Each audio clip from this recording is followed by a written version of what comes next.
Shout out to my homie Derrick Grace for creating this board game. Back in 2021, my mother passed, and 2 days before she passed, as you can see, this game, my children and I beat it.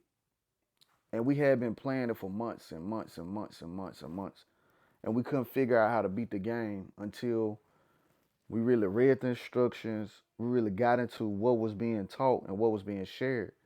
And what was being shared was as a family, as a father, you got to give the children direction. You got to give them and you got to implement certain things to children because when they're young, they don't always have the same outlook as you. I'm not saying they're not creative. I'm not saying they're not smart, but when you train a child up in the way it should go, you don't have no problems in the end game. So the game basically made my children and I work completely together as a collective. And once we worked as a collective, we beat the system or we beat the game. And in that, it's just like I'm glad that I came across his content where he was showing his youth how to break down weapons and understanding like there's a technique behind this. We need to know weaponry. We need to know how to think. We need to know how to use our brains. Period.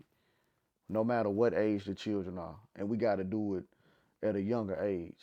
And we need to be in the understanding that like it's not gonna be easy. Nobody owes us anything. But the in-home banking board game, it changed my perspective on a lot. Especially like I don't you can't judge a book by its cover and you can't talk down on the youth because they don't always understand. But one thing I do know is their minds may not be thinking as fast as mine, but they feet moving faster than mine. So again, shout out to Derrick Grace and his family.